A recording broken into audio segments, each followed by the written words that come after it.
हाँ तो बेटा कक्षा 10 लेक्चर अपना चल रहा है, चैप्टर अपना चल रहा है धातु एवं अधातु। ठीक है, उसके अंदर कुछ अयस्क के बारे में बात हो रही है। यहाँ पर किसके बारे में? अयस्क के बारे में जानने। पहले से मैंने लिखे हुए इनको याद करने का तरीका अपन ढूंढेंगे। ठीक है, कि कैसे इनको याद किया जाता है। सबसे पहले तो अपन बेसिक आइडिया देख लेते हैं कि जो एल्यूमिनियम के अयस्क है उसको बोलता है बॉक्साइट। फॉर्मूले मैंने सारे यहाँ पे लिखे हुए हैं, लगभग ऑलमोस्ट आपके काम आ चुके हैं अभिक्रियाओं के अंदर। ठीक है, दूसरा आयरन की अगर अपन बात करें, देखो मैं यहाँ पे एल्यूमिनियम की बात कर रहा हूँ तो एल्यूमिनियम क्या होता है तुम्हारा Al। बॉक्साइट की बात करूँ बी से चालू होता है हेमेटाइट, ये तुम्हारा आयरन है यानी कि आई, जिसका एक अयस्क होता है हेमेटाइट, दूसरा होता है मैग्नेटाइट, तीसरा सिडेराइट और चौथा है तुम्हारा पाइराइट। ये आयरन का ही क्या रहता है तुम्हारा पाइराइट रहता है। बात समझ में आई? यहाँ पर अगर मैं कॉपर की बात करूँ तो कॉपर ग्लांस रहता है तो मैं इसको जी लिख दूँ क्या? कॉपर ग्लांस को क्या मैं जी लिख दूँ क्या? क्यूप्राइट को क्या मैं सी लिख दूँ क्या?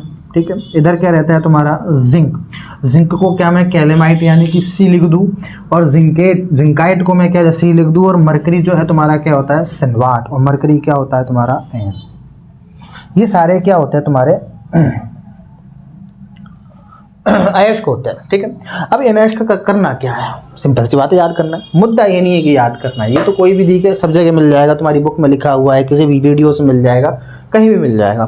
याद करने का सबसे फनी वे इसका क्या हो सकता है वो अपन ढूंढने की कोशिश करते हैं। तो थोड़ी देर के लिए क्या मैं ये वाला सूत्र मिटा दूँ, तुमने इसको लिख लिया, नहीं लिखा तो पॉज करके लिख लो, और नहीं तो इसका स्क्रीनशॉट ले लो। ठीक है, अब मैं इसको मिटा रहा हूँ, क्यों? क्योंकि मैं यहाँ पर लिखने जा रहा हूँ एक ट्रिक। ट्रिक अपन कैसे बनाएंगे? जैसे कि सपोज करो मैं यहाँ पर लिख दूं Al और B है, तो मैं यहाँ पर एक ट्रिक बनाने जा रहा हूँ सिंपल सी, और वो ट्रिक क्या है? आलू, आलू बेबी का, आलू बेबी का, ये पहली लाइन लिखनी है। दूसरा क्या लिखना है? आईपीएस में, आईपीएस में हो गया, आईपीएस में हो गया, आईपीएस में हो गया। क्या आईपीएस? आईपीएस की जो एग्जाम होती है उसमें हो गया किसका? आलू बेबी का। ठीक है, तो आलू बेबी का आईपीएस में क्या हो गया तुम्हारा? हो गया। ठीक है, अब हो तो गया, चलो जीसी। तीसरी लाइन में क्या लिखना है तुमको? चलो जीसी। क्या करना है? चलो जीसी। जारी जा, जारी जा क्यूटी, चलो जीसी जारी जा क्यूटी, जारी जा, जारी जा क्यूटी। मैं सूगली, मैं सूगली, जारी जा क्यूटी मैं सूगली। ये ट्रिक तुमको आराम से फनी वे में याद हो सकती है क्या? बिल्कुल हो सकती है सर, क्योंकि मैं बोल रहा हूं हो सकती है कि आलू बेबी का आईपीएस में हो गया, चलो जीसी जारी जा क्यूटी में सूगली।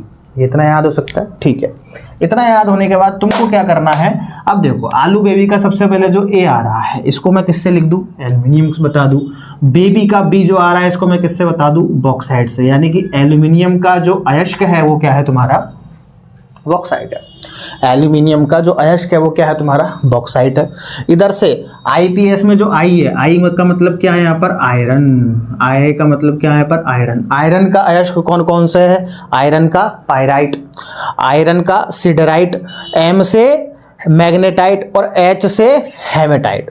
ठीक है, पी से आयरन का पाइराइट हो गया, इसका सिडराइट हो गया, इसका मैग्नेटाइट हो गया और इसका हेमेटाइट हो गया। ऐसे याद रख सकते हो। ठीक है, चलो जीसी में, चलो जीसी में अपन बात किसकी कर रहे हैं? कॉपर की। सी मीन्स कॉपर, तो कॉपर का क्या हो गया तुम्हारा? जी। जी मतलब कॉपर ग्लांस हो गया तुम्हारा, और सी का मतलब क्या हो गया तुम्हारा? क्यूप्राइट हो गया। बात क्लियर है? दूसरी बात कर रहे हैं जारी, जारी में जिंक, जिंक का मतलब क्या हो? जेड का मतलब क्या हो गया? जिंक। दूसरे जा में जेड का मतलब क्या होगा तुम्हारा? जिंकाइट, और क्यूटी के सी से मतलब क्या हो गया तुम्हारा? कैलेमाइट। ऐसे ही म का एम जो है ये क्या हो गया? मरकरी, और एस का जो है वो क्या हो गया? सिनेवाइट हो गया। ठीक है, इस तरीके से क्या होते हैं अपने वर्ग लगते हैं, इस तरीके से क्या होते हैं अपने काम में आते हैं। ठीक है, तो ये ट्रिक तुमको एक बेहतरीन सी ट्रिक है जो समझ में आई क्या? ठीक है, मैं उम्मीद करता हूं कि तुमको क्या आई होगी, ये समझ में आई होगी। ठीक है, ट्रिक से याद रख लेना, याद रखने वाली चीज़ें हैं, और कोई बहुत बड़ी कोई बात है नहीं है, नॉर्मल सी चीज़ है, ट्रिक से याद रखनी पड़ती है अपन को। ठीक है, अब सुनो मेरी बात, अब ये तो ठीक है, आयरन के ये है, इनको तो साइड में लिखे रहने दो। मैं कुछ चीजें समझा रहा हूँ तुमको इस चैप्टर से रिलेटेड, जैसे कि आयनिक यौगिक जो है अपन ने पिछले लेक्चर में कवर किया था, आयनिक यौगिकों का बनाना। तो वो जो आयनिक यौगिक है तुम्हारे, उन आयनिक यौगिकों के कुछ गुण हैं, जैसे कि भौतिक प्रकृति। आयनिक यौगिकों का जो पहला जो तुम्हारा गुण है, वो पहला गुण क्या है तुम्हारा? भौतिक प्रकृति। भौतिक प्रकृति में क्या कह रहा हूं? आयनिक यौगिकों की, आयनिक यौगिक होते हैं, यानी कि उन आयनिक यौगिकों में प्लस माइनस होगा, तभी तो आयनिक यौगिक है भाई। आयन्स होंगे तभी तो आयनिक यौगिक है। तो ये प्लस माइनस की वजह से उनके बीच में अट्रैक्शन हो रहा होगा, और अट्रैक्शन होकर के उन सारे आयनिक यौगिकों के जो अणु है, परमाणु है, परमाणु है, वो आपस में एक दूसरे से क्या होंगे? आकर्षण बल के द्वारा एक दूसरे से चिपके हुए होंगे। इसलिए मैं बोलता हूं कि जो आयनिक यौगिक होते हैं वो कैसे होते हैं तुम्हारे? ठोस। आयनिक यौगिक जो होता है वो तुम्हारे कैसे होते हैं बेटा? ठोस होते हैं। क्यों? क्योंकि इनके बीच में प्रबल क्योंकि इनके बीच में प्रबल वैद्युत आकर्षण बल पाया जाता है। और जाहिर सी बात है, जो चीज ठोस होती है तो ये प्रबल वैद्युत आकर्षण बल, यानी कि आयनिक यौगिक जो होते हैं, जो एक क्रिस्टल बनाते हैं, ये एक और प्रकृति के होते हैं। इनको बोलते हैं अपन भंगुर प्रकृति। कौन सी प्रकृति बोलते हैं? भंगुर प्रकृति। भंगुर प्रकृति क्यों बोला? भंगुर प्रकृति का मतलब ये ठोस तो है, लेकिन ठोस को हल्का सा हाथ से भी मसल देंगे तो ये बिखर जाएंगे। तो बिखर जाना ही क्या है तुम्हारा? भंगुर प्रकृति को दर्शाता है। दूसरा है इनका गलनांक और क्वथनांक।